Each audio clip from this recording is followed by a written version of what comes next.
Yo, yo, yo, what's good, YouTube? What's good? It's Stormy B, man, and I am back welcoming you to Historical Boxing Conversation with Scrapbook Boxing for this Tuesday, August 31st, 2021.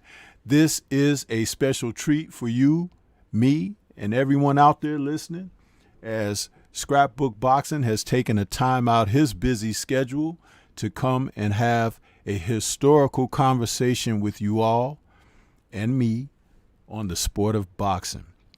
And this is something that was on his heart.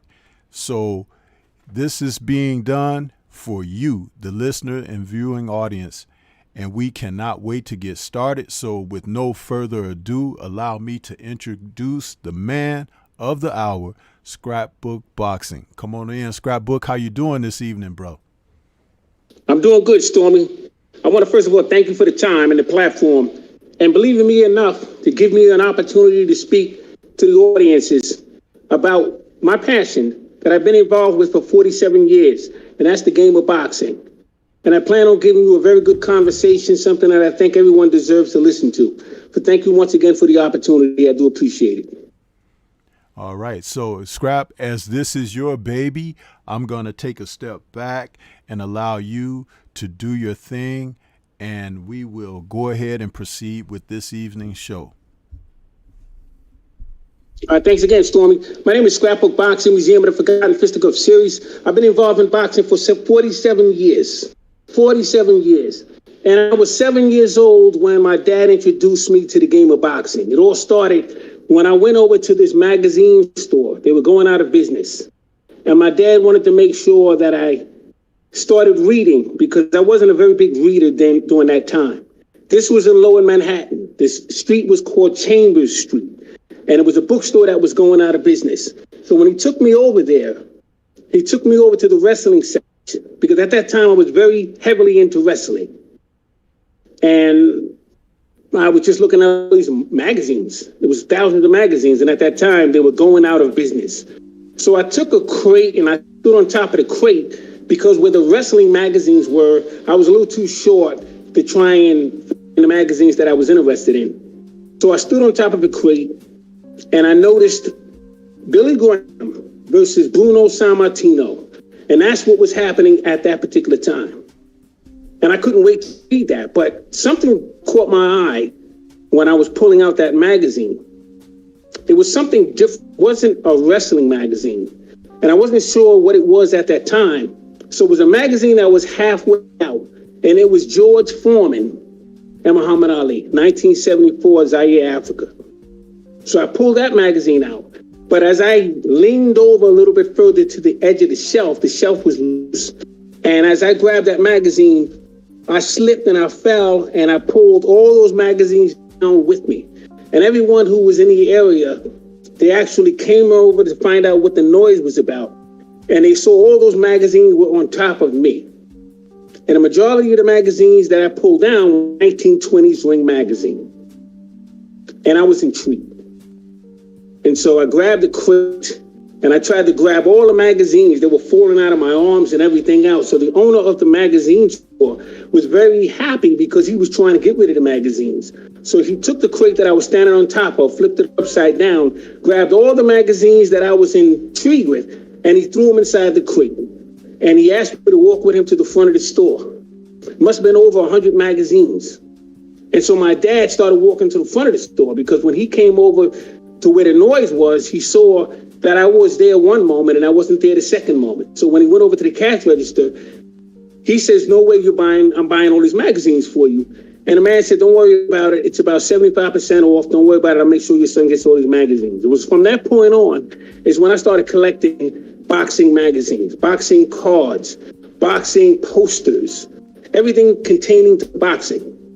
And I started studying. I started meeting people, meeting historians, meeting old-time fighters. Guys, when I was 7 years old, they were about 80 years old at the time. And they told me about stories such as Tiger Flowers and Sam Langford, Harry Greb. And I started studying these men. I'll give you somewhat of an idea about one of the men who was my number one fighter of all time. His name is Sam Langford. He was known as the Boston Bone Crusher. He was born March 4th, 1886 in Wareham Falls, Digby County, Nova Scotia, Canada. He died January 12, 1956. He was 72 years of age at the time of transition. And he resided in Cambridge, Middlesex County, Massachusetts. He stood 5'6" and 3/4 inches, weighed 142 to 180 pounds. He started as a featherweight. He was managed by Joe Woodsman. Between 1903 and 1926, he had 3 amateur bouts. And he had 252 world professional bouts. Well, I got news for you. Sam Langford had well over 500 fights. A lot of his fights has been lost in translation. A lot of his fights has not been identified because boxing was illegal for those years. And it's just unfortunate because you had other fighters, such as Jack Blackburn. He had over 400 fights. George Dixon had well over 1,000 fights. And a lot of those fights are not in the history books. But Sam Langford on record won 178 fights. He had 129 knockouts, lost 32 bouts, drew 40 fights, became a janitor at the Atlantic Athletic Club. He is the Ring Boxing Hall of Fame, the Canadian Sports Hall of Fame. He won a Boston Featherweight Championship belt. He won the Colored Middleweight Championship belt. He won the Colored Heavyweight Championship belt, won that 5 times. The Australian Heavyweight Championship title when he defeated Sam McVeigh. He won a Mexican Heavyweight Championship belt, the European Heavyweight Championship belt. It's nothing that Sam Langford did not accomplish had been given the opportunity. And that's the thing that most intrigued me about Sam Langford. Between April 20th, 1903 and November 24th, 1904, he faced Andy Watson. Between January 15th, December 23rd, 1903, and the 26 fights that he had that year. He had 8 wins, 8 knockouts, 9 draws, and he only lost 1 fight in 1903 alone. Sam Langford was 14 when he came over from Massachusetts. Well, he came over originally from Canada, and he went over to Boston because of the abuse in his household from his father. And he wanted to make sure that he got the abuse stopped. So he wound up in an athletic club as a janitor.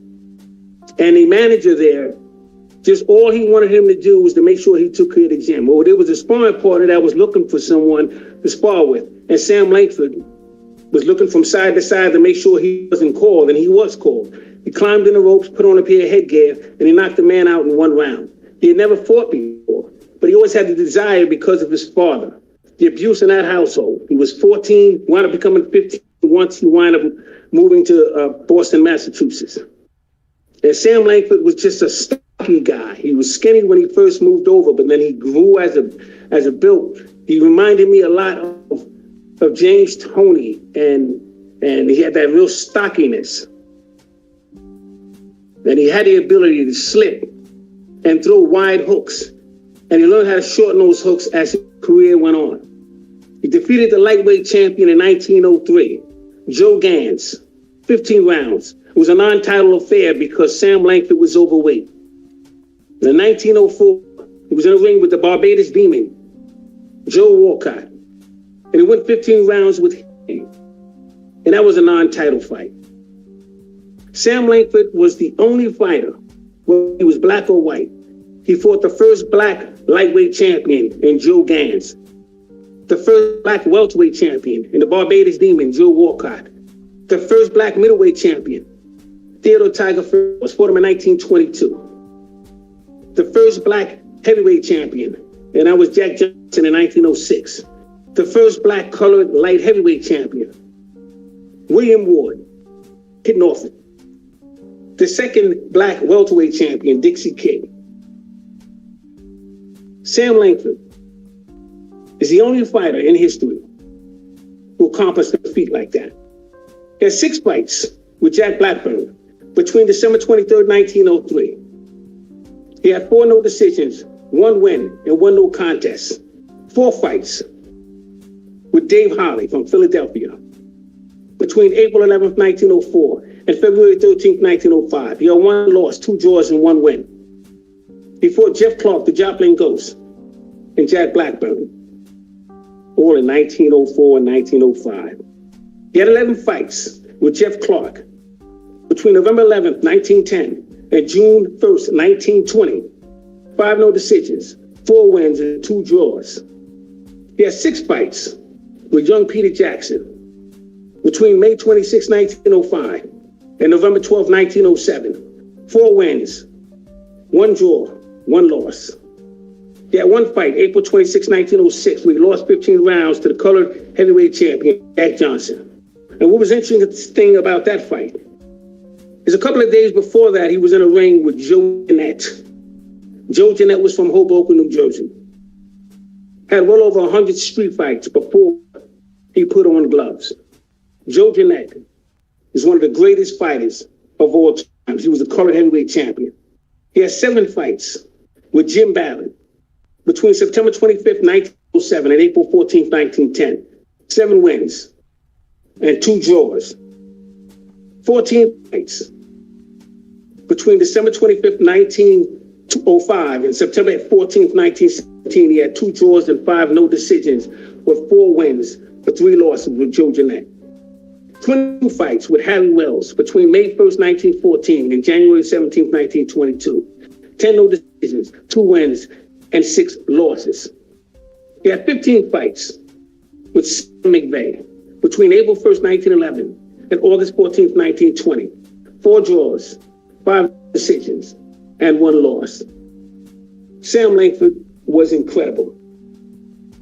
At the time, he came around with fighters such as Jack Johnson, Black Prince Peter Jackson, Al Ganey, Canada Lee, young Peter Jackson, Black Bill, Black Pearl Harry Woodson, Andy Bowen, Jack Blackburn, Dave Holly, Cleve Hartons, Jeff Clark, Joe Jeanette, Sam McVeigh, Kid Monday, Old Master Joe Gans, Black Fitzsimmons, Barbados Joe Walcott, Rough Turner, Sam Langford himself, Harry Wells, Larry Temple, Big Black Bill Tate, Al Walker, Walcott Langford, Larry Gans, Alabama Kid, Panama Joe Gans, George Godfrey, William Gorilla Jones, Leo Johnson, Eddie Palmer, Jimmy Bivens, Holman Williams, Coco Kid, Oscar Rankins, Jack Chase, Lloyd Marshall, Jack McVeigh, Eddie Booker, Burt Lytell, Charlie Burley, Henry Armstrong, Joe Lewis, John Henry Lewis, the Georgia Deacon, Theodore Tiger Flowers.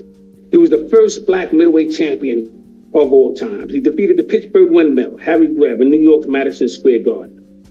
And then he would lose his title to Mickey Walker, the toy bulldog. Mickey Walker had avoided all Black fighters. He had in his contract that if he ever won the title, he would never defend it against a Black fighter. During that time, you had 3 Black fighters in the top 10.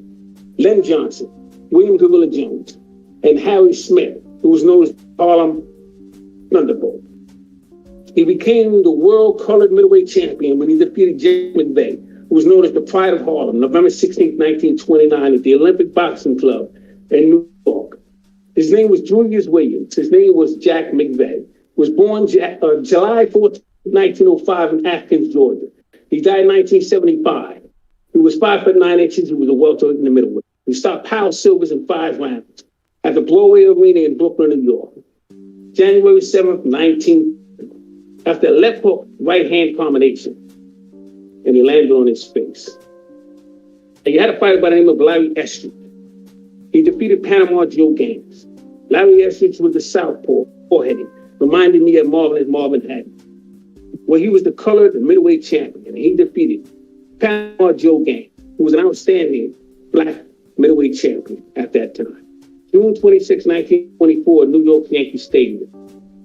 Well, all that ended for Larry Estridge when Theodore Tiger Flowers became the middleweight champion of the world. And once Theodore Tiger Flowers had lost to toy bulldog Mickey Walker, and that's when Harlem Thunderbolt, Harry Smith, became the colored middleweight champion of the world. Harry Greb, he's my number 2 greatest fighter of all time. He was known as the Pittsburgh Windmill. Born June 7th, 1894, Pittsburgh, Pennsylvania. He died October 22nd, 1926. He was 32 years of age at the time of his death. He was blind for 5.5 years. From 1921, he had 47 fights after he was accidentally thumbed by William Ward, Kid Norfolk, in 1921. He stood 5 foot 8 inches, weighed 142 to 173.5 pounds. And he was strong. He was managed by Pierre Mason and Georgie Eagle. At 292 total bouts, 46 knockouts, 64 draws, and wins at the same time. In 1919, he had 45 fights, no losses, and he won them all in 3 different weight divisions. What an incredible fighter Harry Greb was. Now, what was interesting about Harry Greb,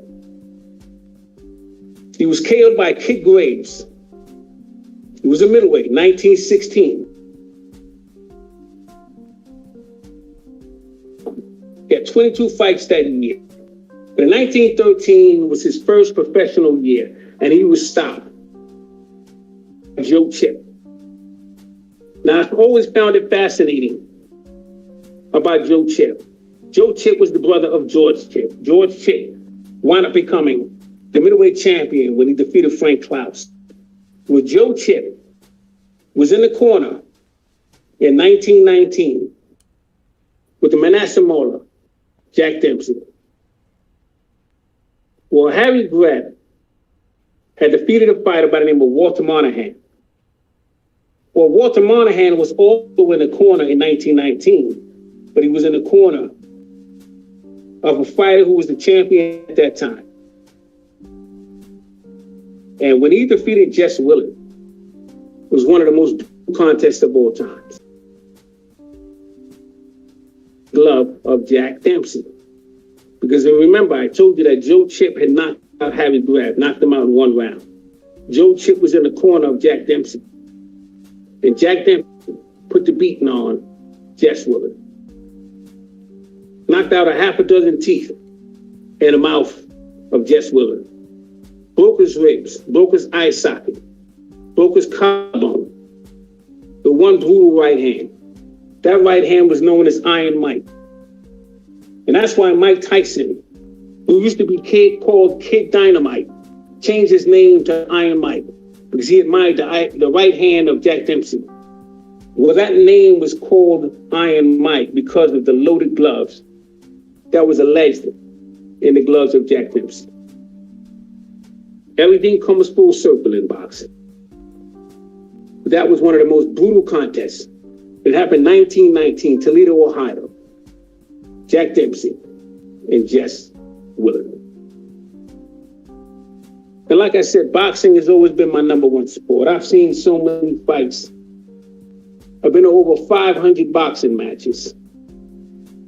I've seen just about every fight that you could have imagined between 1970s and 2000. I was in the corner of 2 fights, but I was always in the second row for the majority of them.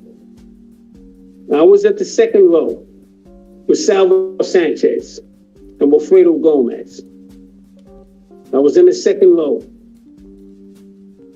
of Bazooka Lamone and Bobby Chacon. I was in all 3 Gotti and Ward fights. I was at the Yaki Lopez and Mahusad Muhammad fight, 1978, at the Philadelphia Spectrum.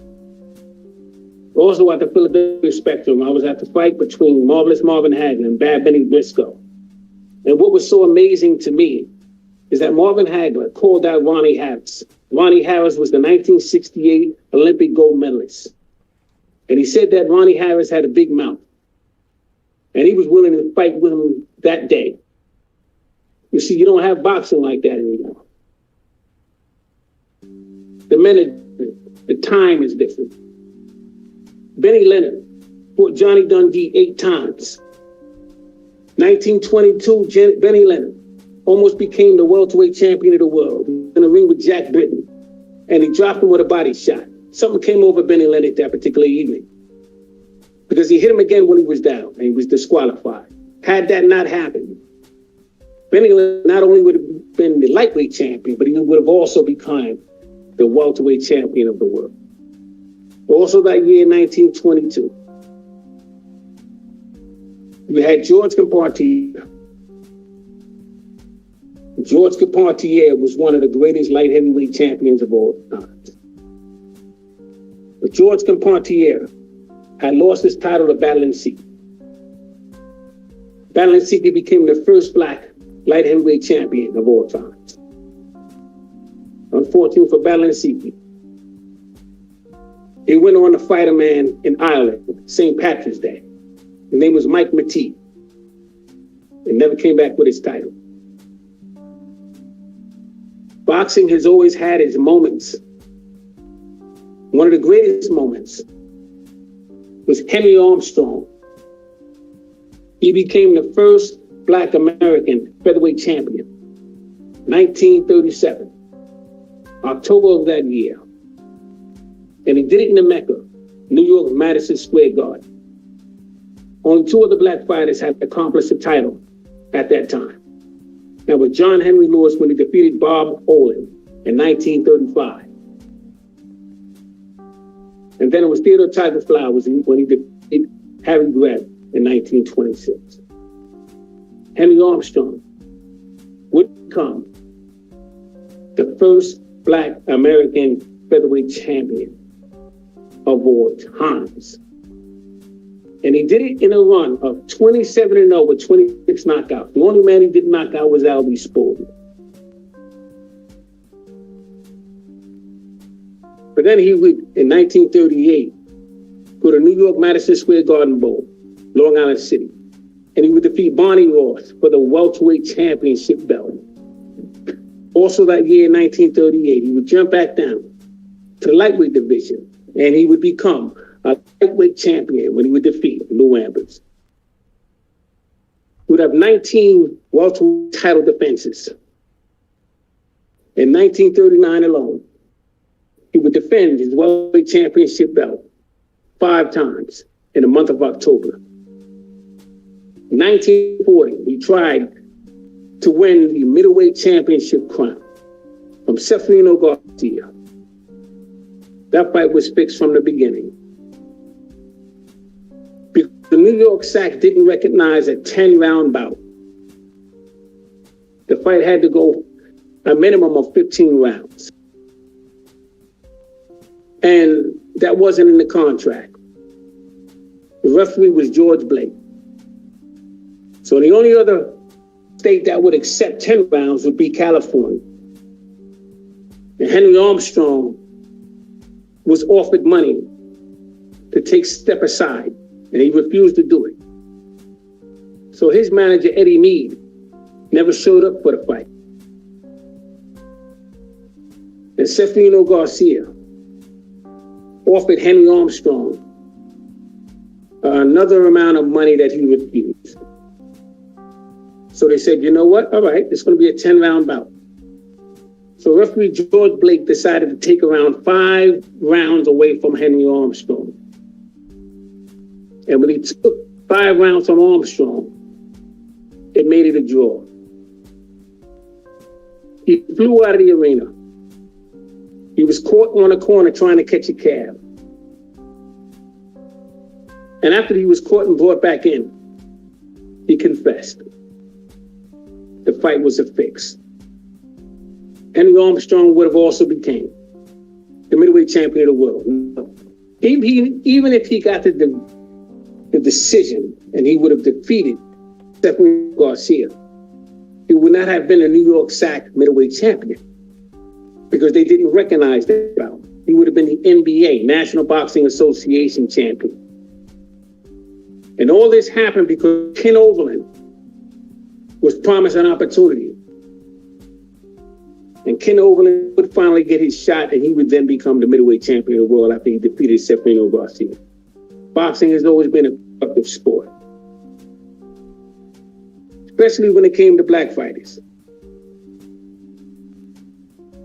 Because Sam Langford and Joe Jeanette and Harry Wills and Sam McVeigh These men were the first tier of black murderers. Well, then you had fighters such as Dave Holly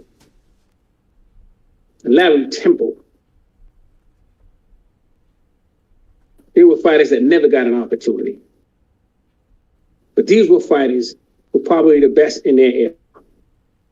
Dave Holly was the king of the shoulder roll. Larry Temple was the king of the bolo punch. When you take it back to Bob Fitzsimmons was an outstanding fighter.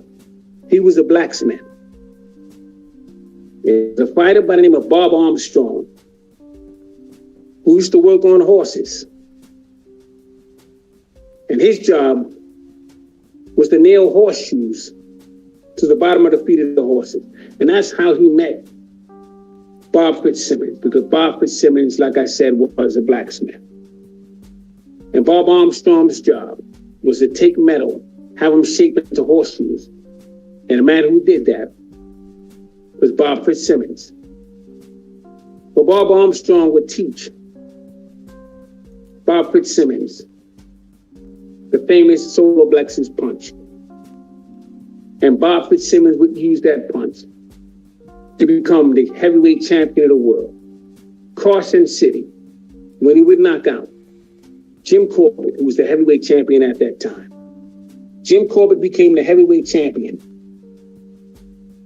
December 7th, 1892, when he knocked out John O'Sullivan in 21 rounds. Knocked him out in New Orleans at the Athletic Club. Because Jim Corbett was known as a master boxer, but he learned his trade from the Black Prince, Peter Jackson, from Australia. Peter Jackson was the Australian heavyweight champion, as well as the colored heavyweight champion. He defeated George Godfrey for the colored heavyweight championship strap. And he went 6-1 rounds. The gentleman, Jim Corbett. And they allowed that to happen because gentleman Jim Corbett was never going to catch up. He was behind in that fight. But John O'Sullivan had already passed the color line. So they knew there was no way in the world that the Black Prince Peter Jackson would get an opportunity at John O'Sullivan, because George Godfrey never got the shot with John O'Sullivan, because both of these men were black men. So they decided to make it a draw. And gentleman Jim Corbett wound up becoming the #1 contender for the heavyweight championship crown. And that would be the last, but the first glove match. It was the last bare knuckle match, but it was the first glove match. Winner take all. John O'Sullivan went home with nothing. He was knocked out in the 21st round. That opportunity had belonged to the Black Prince, Peter Jackson. But because of the color of his skin, he was never given that opportunity. Since then, you had the second tier of black murderers row. That's when you had fighters such as the Harlem Thunderbolt, Harry Smith, George Godfrey, Jack McVeigh. You got Leo Johnson and Leo Patterson, Larry Estridge.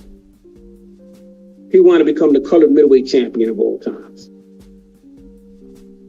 So when you look at boxing in its current state, understand the opportunities that the men during those years did not have. They fought each other several times. They sparred with the very same fighters that they didn't get an opportunity to fight for mainstream titles. Just unfortunate. Then you had the third tier of black murderers row, with Charlie Belden, Lloyd Marshall, Coco Kidd, Coleman Williams, Eddie Booker. These are names that you hear once in a blue moon. And it's just unfortunate because these were some of the greatest fighters of their time. But here's a Charles.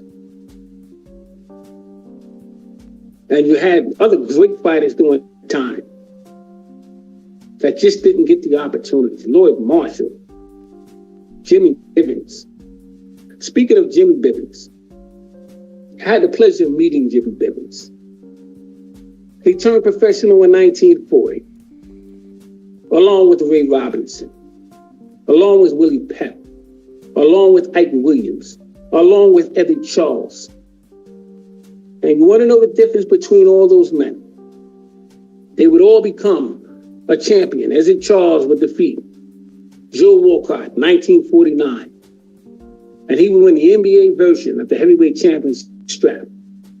Ike Williams would become the lightweight champion, would win the NBA version in 1945 over Juan Zarita, Mexico City, knocked him out in 2 rounds. He couldn't even enjoy his belt in the ring. He had to run to the locker room. Reminded me of Marvin Hagler when he won the title from Alan Minter. They threw everything in the kitchen sink at Marvin Hagler as they threw half-eaten sandwiches and soda bottles at Ike Williams. And he had to run all the way to the locker room. When 1947, Ike Williams would unify the New York Sack and the NBA title when he defeated Bob Montgomery, who was known as the Bobcat from Philadelphia. You had Willie Pep, who defeated Albert Chalky Wright, and he would become the featherweight champion of the world. Ray Robinson would knock out Jake LaMotta in 13 rounds, February 14, 1951. Was known as the St. Valentine's Day Massacre. Stopped him in Chicago. All these men in 1940 who would begin their professional debut would become champion. But what was interesting about it, all those men that I just mentioned, they would lose their title in 1951. Ray Robinson lost his title to Randy Turpin in 1951. Ike Williams lost his title to Jimmy Carter in 1951. He was stopped in 14 rounds. Willie Pep lost his title to Joe Sandy Patton. Eddie Charles lost his title to Jersey Joe Walcott. And what a left hook he received, my God. But the only fighter that would regain his title in that same year, 1951, would be Ray Robinson. He would defeat Randy Turpin, same man who he lost his title to. Now, if you want to include Jake LaMotta as a 1940s fighter, because he got his license in 1940, but he didn't have his first fight until 1941. 1941, yes. But he lost his title in 1951 to the great Sugar Ray Robinson. So Sugar Ray Robinson would be the only fighter that would regain his crown the same year in 1951. 1922 was another unbelievable year. I already mentioned the fight between Battle Seton and George Carpentier. I also mentioned Benny Leonard and Jack Britton. I didn't mention Sam Langford. He stopped Theodore Tiger Flowers, knocked him out in 2 rounds. Sam Langford was one of the greatest fighters of all times. And he would end his career walking into the ring, being escorted. And before the first bell would ring, he would be escorted back out of the ring because he couldn't see his opponent. Didn't have anything to show for it, but he was one of the greatest fighters of all times. He fought in every weight division, won numerous titles. He fought Harry Wills 22 times. He was in the ring with Joe Jeanette several times. Jeff Clark 11 times. Young Peter Jackson 6 times. Jack Blackburn 6 times. Joe Jeanette 14 times.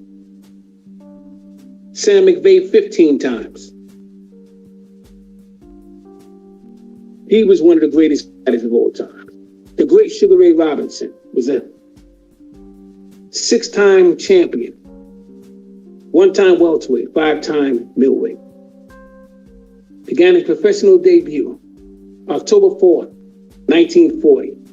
Was on the undercard of the great Henry Armstrong in Fitzy Civic, New York's Madison Square Garden. And the majority of the fight fans didn't go to see Henry Armstrong in Fitzy Civic. They wanted to see the professional debut of the great Sugar Ray Robinson. Fought a fighter by the name of Joe Escoveria, Spanish young man from the Bronx, New York. And Ray Robinson didn't disappoint anyone. He was disappointed himself because his hero, Henry Armstrong, had lost his crown to Fitzy Civic, and he said he wanted to one day win a title of his own. And his wish would come true. December 20th, 1946, when they would take on Ohio's own Tommy Bell. And he dropped himself in the 6th round. You couldn't hear a pin drop or a rock pick on cot. My grandfather was at that fight, and he told me it was one of the greatest boxing exhibitions after a man got off of the floor that he has ever witnessed. He was shooting jabs, and he was tie his man up, walk him to the center of the ring, shove him off, and box once again until he cleared his head. And once he got his head cleared, his head cleared, the combinations that he would throw would be unbelievable. In 1942, he would defeat Jake LaMotta. The following year, he would lose for the first time. It was against Jake LaMotta. But then a week and a half later, he would take on Jackie Wilson of California. And a week and a half later after that, he would take on Jake LaMotta once again. Before Jake LaMotta twice in a 3-week span. Now, there was a myth of Charlie Burley being ducked by Ray Robinson. Ray Robinson was scheduled to take on Fitzy Civic. So he went over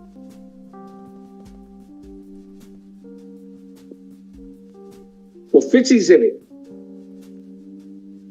and Bulldog Harris. Didn't know that Charlie Burley was going to be there. Didn't have a contract for him. But Charlie Burley was there with his man. He demanded a fight. Ray Robinson said, "Charlie, calm down. I'm ranked number 1 as a lightweight, and I'm ranked number 1 as a welterweight. Let me take care of business, and you and I sit down and have this conversation after that happens." And Charlie Burley wanted to fight then and there.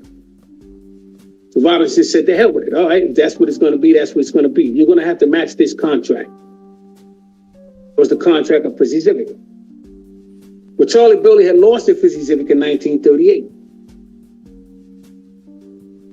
As quiet as it's kept, he actually defeated him because he fought him 3 times. On paper, he lost 1 and he defeated him twice. Well, Fitzy Civic was too close or knocked on the door with Henry Armstrong's welterweight championship strap. And Charlie Burley was not given that opportunity. Now he was a middleweight. So now that conversation was off the table.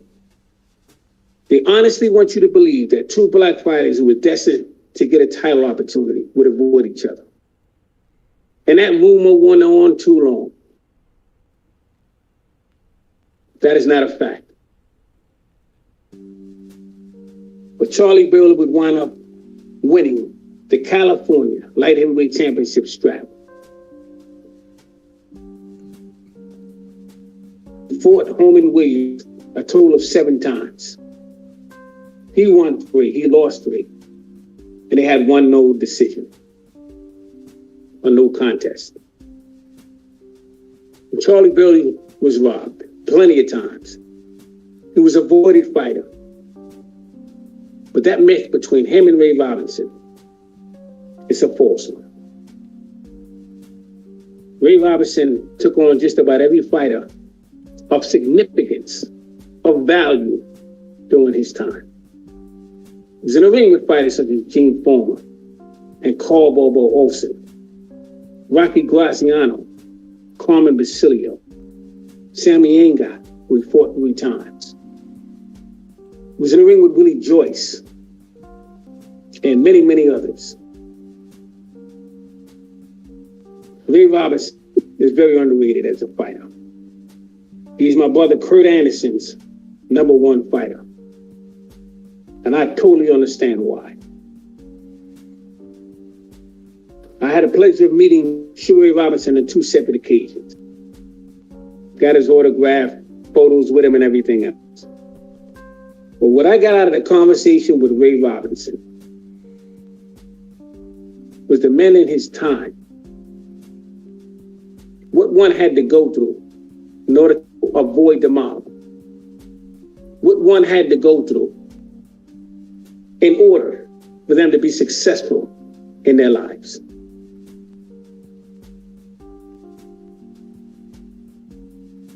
I'll be willing to take some questions if anyone has any questions to ask. Stormy B, man.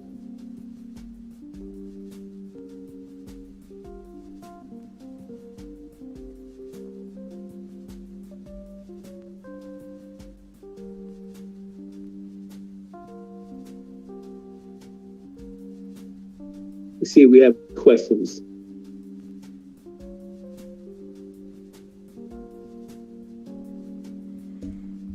Yes, sir. We're going to open it up for questions now. Anybody got any questions for Scrapbook? I know he gave you a lot, but this is the whole thing about it. He has information to put out there to you, and sometimes you just have to let the brother cook first. But now, if anybody want to write any questions in the chat or whatever, we can use the rest of the show to address any comments or concerns, or even just want to state or reiterate something that Scrap has shared thus far. The wonderful thing about this is, like Eric R., the brother, said in the chat a moment ago, he said Scrap is a national treasure. He need his own audio books. I can listen all day. Yeah, that's what this is about, man. When you have the opportunity for someone to share this type of rich history and review, you take that, you take it and you hold it near and dear to your heart, because if you profess to love the sport, as we all do, this is what it's about. And to be able to be close enough to someone that can share this type of information. You heard Scrap said he had the opportunity to sit with many of these greats before they passed on to glory. So imagine that, having that firsthand experience like that. So your next best thing is with Scrap.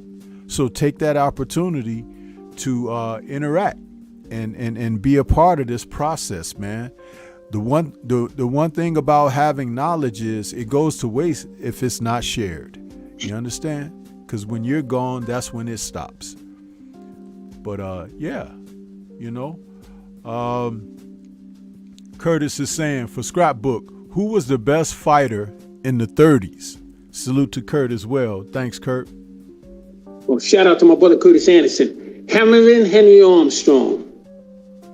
Hammering Henry Armstrong. I think you know a little bit about that guy there, Scrapbook. I have an idea about Armstrong. I actually met him too, Stormy and Chad and Curtis. I met Henry Armstrong. A pleasant conversation that was. Yes, Henry Armstrong in the 1930s. He was the first fighter to win 3 different titles in 3 different weight divisions and hold them all simultaneously. No other fighter has done that. Yeah, Scrap, could you elaborate on that? This is my question. Could you elaborate on that a little bit? Because recently, within the past year and a half, they actually tried to put Canelo Alvarez in that company. And could you please make the distinction between what Henry Armstrong actually was about and how he managed to carry that montage, you know, and what separates him from what they've tried to say other people can be matched up and paired up to that? Absolutely. Henry Armstrong was the only one to win 3 lineal titles, number one. Number two, he won the featherweight championship belt from Petey Cerrone in New York, Madison Square Garden. He walked around 126 and a quarter pounds, right? But then he went straight up to the welterweight division and he took out, well, he didn't take him out, he carried him for 15 rounds, and that was Barney Ross. That has never been done before in any weight division. Then he came back down to the lightweight division and he took the title away from Lou Ambers. And he held them all simultaneously at the same time. And he defended that welterweight championship belt 19 times. And he defended it in 1939 5 times in the month of October. 1 month alone, he defended it 5 times. No Alvarez or none of these other guys, Davis, they don't even come close to that. Also, what you have to understand is in Henry Armstrong's time, he had 15-round title fights. Not only that, if you took the thing is, if you take a point away from a man today, he can get it back by the 2-count knockdown rule. So he can get 2 points back. Henry Armstrong's time, they took rounds away. They didn't take away points, they took away rounds. So in the case of Henry Armstrong, when he fought Seferino Garcia, George Blake took away a round from him. He did it 5 times. Man can never get that back, no matter how many times he knocks his man down. Because the round is completely gone. As opposed to today, if a man gets a low blow and he takes away 2 points and his opponent hurts that man 2 different times, they can get a 3-point must system and get his points back. But that would never happen in Henry Armstrong's time because he took rounds away. So you have to consider all of that. Total different era. Yeah, some people don't understand that and how that works. But we have Thrill Hill out there in the chat, and he's asking, Scrap, do you know who fought in the first legal black and white fight? What does that mean?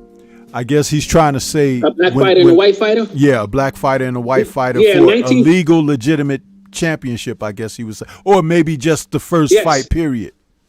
No, that's fine. In 1952, you had Kid Gavilan.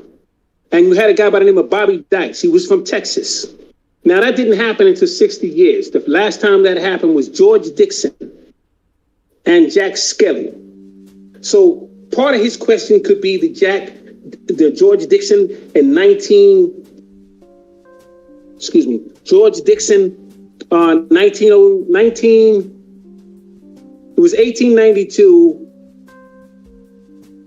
July 6, 1892, between George Dixon and Jack Skelly. Jack Skelly was an amateur champion. He had never fought as a professional. That was his professional debut, but he was an amateur star.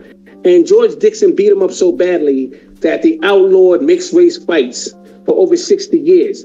Well, the next time that fight between a black fighter and a white fighter in itself happened was Kid Gavilan and Bobby Dyke. And that was in 1962. So it's a 2-point question. Hopefully I answered either fight.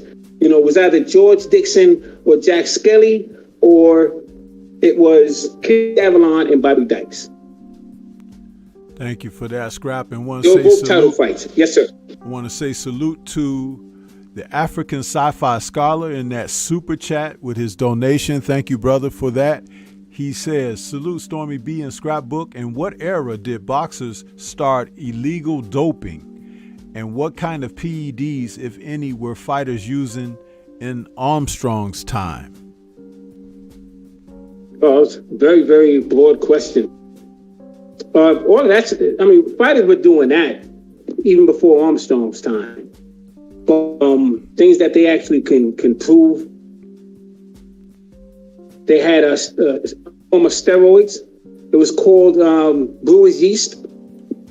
Brewer's yeast was it was almost like a yeast, like a real yeast, like you make bread. And they would put sedatives in there, and that would help the fighter to bulk up. Now, it wasn't like a steroid per se, but it was totally banned and illegal in 1920. So I know of those, but other things probably came around football time, somewhere time in the 40s or so.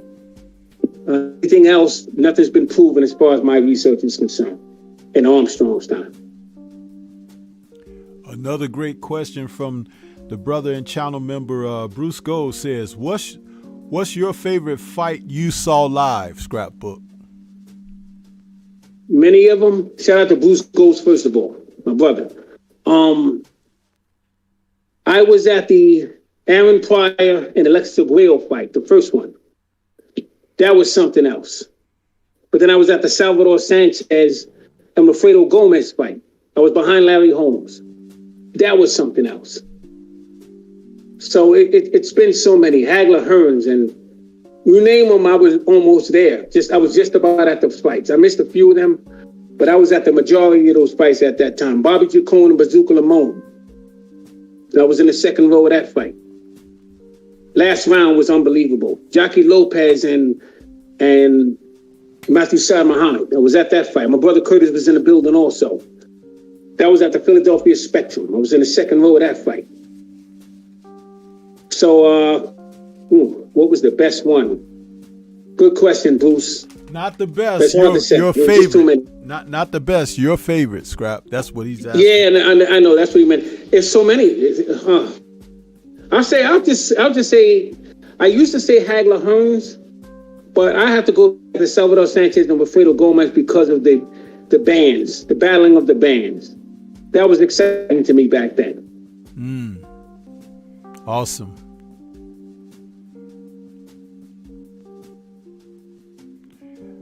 Junior Syriac is out there saying, Scrap, what is your top 3 favorite fighters all time, any weight class, any era? Sam Langford, number 1. Harry Greb, number 2. Ray Robinson, number 3. And number 4, I'll say Hank Armstrong. All right. That's good stuff there. I'm trying to backtrack and see if there's any questions that I might have missed. I know that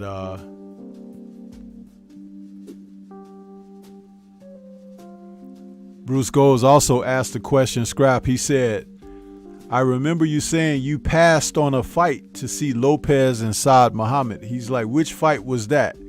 Or is he off on that question? Yeah, 1980 McAfee. Yeah, that was the second fight. As you see, Bruce Goals be listening if nobody else does. Bruce Goals, man. Bruce Goals is something else, man. Good brother, man. Bruce Gold is something else. He knows his boxing like you won't believe. Yeah, it was a McAfee, New Jersey fight between Matthew Saad Muhammad and Jackie Lopez. It was the fight of the year, and I regret not being there.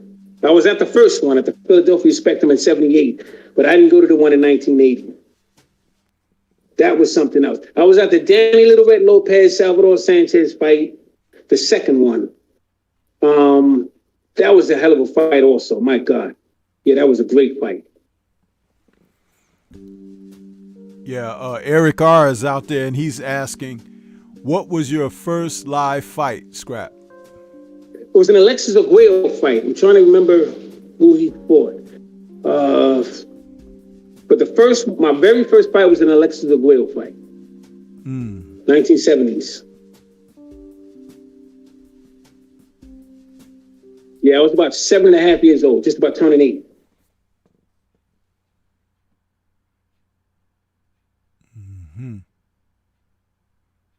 And I met, just to say, I've met Sandy Sadler and Archie Moore. And I didn't meet Joe Louis. I regret that. Or Ali, everybody you can think of. I met Jake Motto, Carmen Basilio, Gene Former, Emil Griffith, all these guys several times. Oh man, so many fighters. Jimmy Bivens, Charlie Burley. I can't think of who I didn't meet, during the course of my time. Had private conversations with them, and they told me a lot of things that you don't read in the book anywhere. They told me personal things. Willie Pep, everybody. So, and then the Ray, of course, the Ray Leonards and the Thomas Hearns and Haglers got autographs with these kind of guys. But Yeah, I met so many players in my time and trainers, Eddie Futch and all them kind of guys, historians over the years. Bert Sugars went to dinner with them and everything. I had a good time in boxing coming up. Great time in boxing coming up. The brother BFTB Boxing out there and also channel members saying, and salute to BFTB. Shout out to BFTB. He says, I just listen when Scrap talks, but I would love to hear his take on the Black Murderers Row and who he thought was the best of the bunch. Wow. Well, the Black Murderers Row, they were divided into three different waves. And the first wave was Sam Langford. You had Sam McVeigh, Joe Jeanette, Jack Johnson.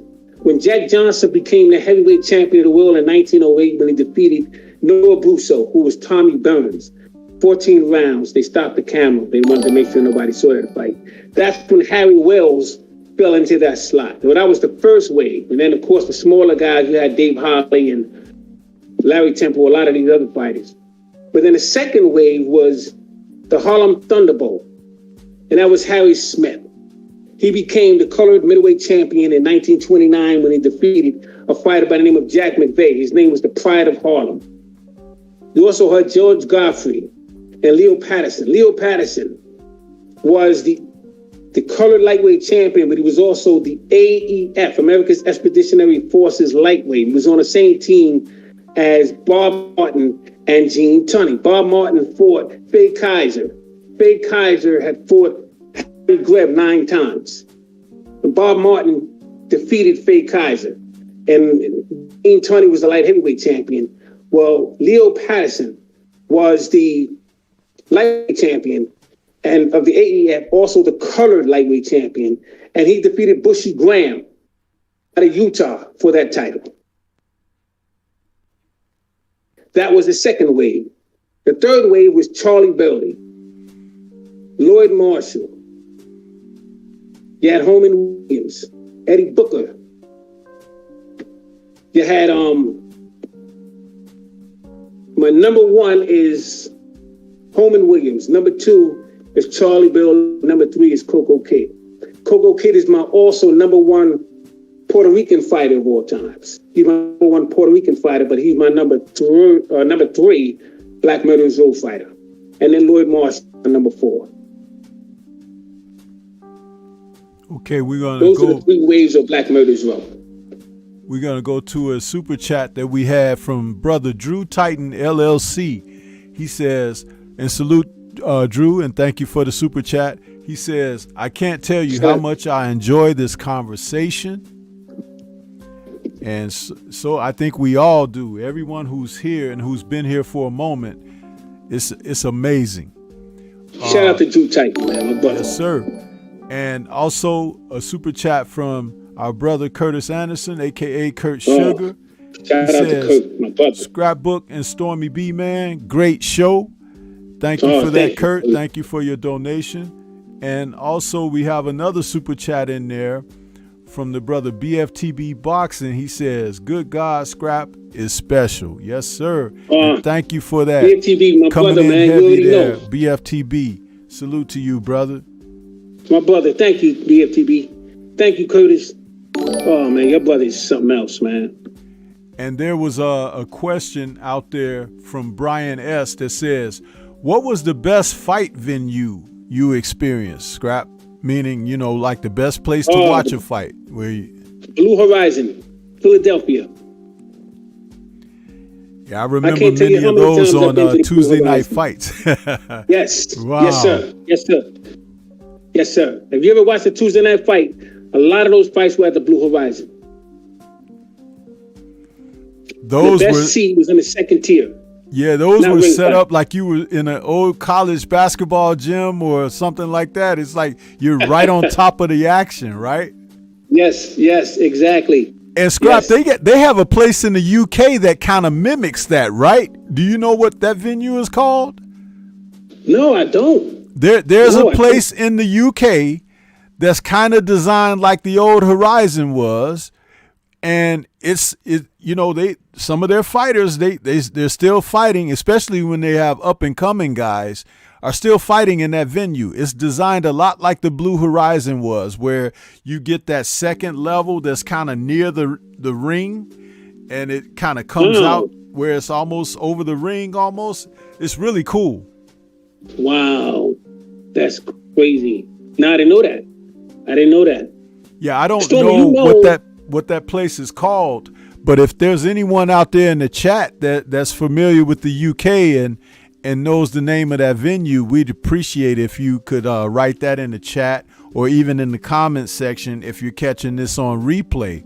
Let us know what the name of that venue is, because it's a lot like the Blue Horizon was. Wow. Man, I would love to know that. Wow. Yeah, I was going to say, Stormy, you know, man, about Philadelphia, all the venues. We did a show on that. Philadelphia they had a lot of arenas, man. Oh, man, they had so many different arenas, and I had the pleasure of being at a lot of them. Shrine Park, a lot of them, man. But the Blue Horizon, like I said, for me, was the best. Now, of course, Madison Square Garden, nothing duplicates it. I've been through hundreds of Madison Square Garden fights. I was at the Davey Moore and Roberto Duran fight. It was on his birthday. And Davey Moore was not supposed to fight with Roberto Duran. But, you know, he wound up fighting Roberto Duran. The man he was supposed to fight wound up catching a charge. And Davey Moore, Roberto Duran stepped in. And that was a hell of a fight, man. I was in the second row of that fight. Unbelievable. Oh, we got some good questions coming in now, too, Scrap. Yes, sir. The brother Bruce Goes says, what's the most brutal fight you've seen in person? The most brutal fight I've seen in person? Yeah. Well, Roberto Duran and Davey Moore was as brutal as can get. That wasn't the most brutal. That was pretty brutal. No, it was. Yeah. But I've seen so many fights. But yeah, I mean, just for sake of argument, that could have been just about the brutal fight that I've seen in person was the Davey Moore and Roberto Duran fight. You can literally say that Duran basically beat the fight out of Davey Moore. He beat all the fight out of that guy on that night. I mean, he beat the crap out of Davey Moore. And Davey Moore was not a chump. No. I knew who Davey Moore was. I remember Film got some Patterson projects on 168th Street. And you had all them guys used to hang out together. But the thing with the Roberto Duran fight was he broke Davey Moore down. Davey Moore was a decorated amateur fighter. He was an outstanding amateur fighter. But he didn't have too many fights. That was the problem. He didn't have enough experience. And Roberto Duran would pretend as he was hit hard because of the sweat of his hair. He would pull away from the punch as the punch was being thrown by Davey Moore. And then he would break Davey Moore down to the body. And he would do a lot of little subtle things that Davey Moore would bite the bait. And he would stay there too long and get hit in return. And he just broke him down. That was on the same night as the Louis Resto fight, Billy Collins. Man, that was some night of boxing at New York's Madison Square Garden. But that was a brutal fight, BFTB. That was a brutal fight. And salute to the brother Trick Noty out there in the Shout out to Trick Noty. He says, I'm a little late, but salute Stormy and Scrap. Salute to you, Trick, and we're glad that you made it, man. And thank you for your donation to the channel and the show, bro. Appreciate you. Never late, Trick. And there was another question from Thrill Hill. He said, Scrap, did you see the light heavyweight title fight between Jose Torres and Eddie Cotton? He says, I went to high school with his son. Oh, really? Oh, man. Yeah, absolutely. I didn't see it in person, but I've seen it. I've known of the fight. I know Jose Torres personally, Cotton personally. Man, let me tell you something. I remember when Dick Tiger took the title away from Jose Torres, man. And Jose Torres took the title away from Willie Pastrana. Jose Torres was the first Puerto Rican light heavyweight champion in boxing history. Carlos Ortiz was the first Puerto Rican lightweight champion. Cisco Escobar. I mean, you had so many you had so many great Puerto Rican fighters who was the first at that time, But I remember Hector Camacho. I knew him very well as well. I remember when he was supposed to face Bobby Chacon, but Chacon didn't want to come to Puerto Rico. So they stripped him, and then Bazooka Limon wound up fighting for the vacant crown with Hector Camacho, and that was fought at in Puerto Rico, in San Juan. And BFTB has another question for you, Scrap. He says, what is the most technical sound boxing match you've seen? And I guess that would be on the behalf of both fighters, Yeah, Mike McCallum and James Lights Out Tony. Yes, sir. That I seen personally. I was there. I was actually at the fight. James Tony and Mike McCallum. Oh, what a technical sound fight that was. And it was called by Marvelous Marvin Hagler and Joe Goosen. Yeah. That was a TVKO pay-per-view fight, man. And to have Marvin Hagler sitting ringside for that fight, and he was enjoying every bit of it, too. Oh, man. Oh, see, because they stripped Marvin Hagler. When Hagler fought Ray Leonard in 1987, they stripped him of his belts. Only one title was on the line that night. And everybody started fighting for the different belts. But I got to tell you, man, that Mike McCallum fight and James Lights Out Tony fight was as technically sound as you can get, man. That was amazing. Yes, sir. Yes, sir. Well, what we want to do now is we're going to shut everything down, but what we would like to do is for anyone that has further questions and comments that they want to engage with Scrap, please bring those sentiments over to the Three Wise Men of Boxing this coming Thursday, where the show will be a special feature with chat participation, and it'll give Scrapbook more time to engage with the listening audience as a result of this evening's show. So that was part of the plan, to come back Thursday with anyone who wanted to speak more directly with Scrapbook on what he shared with us this evening, or if you had other questions that you've been chomping at the bit to ask, or comments that you've been wanting to throw off of Scrap for sound and reply. So that's what we're going to do with that. Scrap, would you like to give some final thoughts and wrap us up before we get out of here? Yes, first of all, I want to thank everyone for tuning in. This is my first live stream that I've ever done, and I did it on the platform of Stormy B, man, because I'm part of the Three Wise Men. I'm representing my brother Curtis Anderson, he's in the chat right now, but he can't really be with us right now. He's recovering, and his thoughts and prayers are with us always. Shout out to my brother Curtis Anderson, man. He already knows. Stormy B, man, and myself. And I just wanted to make sure I represented everyone. And thanks for everyone for tuning in. BFTB, thank you so much. Drew Titan, my brother Bruce Goals, always. Trick Nolte, thank you so much for your contribution to the community, making sure you get as many fighters on platforms as possible. They're not forgotten because of you. So thank you so much, Trick Nolte. And I saw Tay Brown in the building. Shout out to the Queen, Tay Brown, Sister Lala D. Everybody who was in the building, thank you so much. I do appreciate it. And I see you guys on Thursday on the Three Wise Men of Boxing. Yes, sir. And this was indeed a special show. I've enjoyed every moment of it. I was doing multiple things here, kind of producing behind the scenes, watching the chat, and making sure that everything is pretty tight. So I'm going to have to watch this again on replay so I can hear more that I did not catch while my attention was focusing in other places. But man, Scrapbook, anytime you want to come back and do this, man, you just say the word, brother, because there is an audience for it, and we do appreciate what you have to share, man. And it's like a wishing well of information from the sport of boxing. And we got to say thank you again to Curtis Anderson, aka Kurt Sugar, out there in that super chat. He says, I truly believe Scrapbook is the best boxing historian ever.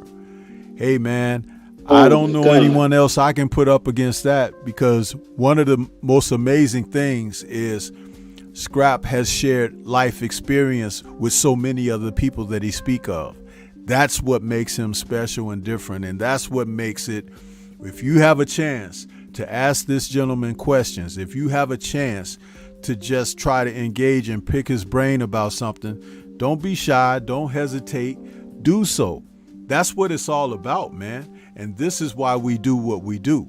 I'm right here just like everyone else, got notepad right next to me and pen. I enjoy this to the fullest, and it gives us so much more of a greater foundation to stand on when we talk about the sport of boxing, when we can also sit and learn at the same time. You see, there's not a lot of people doing that. You have a lot of people that's spewing things and coming off the cuff with off the top of their dome, but they don't have this well-rounded backdrop of experience and knowledge and getting it from the mud like Scrap has done. So I see we had a fool out there that wanted to give us a thumbs down. And you know what? That's a legitimate fool, because this was a boxing seminar. If you came to a boxing seminar to thumb it down, it shows that you don't need to be there. You have no idea of what's going on. So, but man, this has been great. Scrap, you just hold on a minute as we close things out. Want to say salute to everyone out there that made this a successful live stream. And I'm sure you guys want Scrap to come back, but show us again this coming Thursday on the Three Wise Men of Boxing how much you really want that by bringing that same energy over to the Three Wise Men and allowing Scrapbook to continue on and interact and engage with you. That's this Thursday, 8 p.m. Central. So we're going to get ready to get on out of here and let everyone go and enjoy the rest of their evening. And we will see you guys this Thursday. Peace to everyone out there. And please, everyone, remain safe and take care of your families. Peace.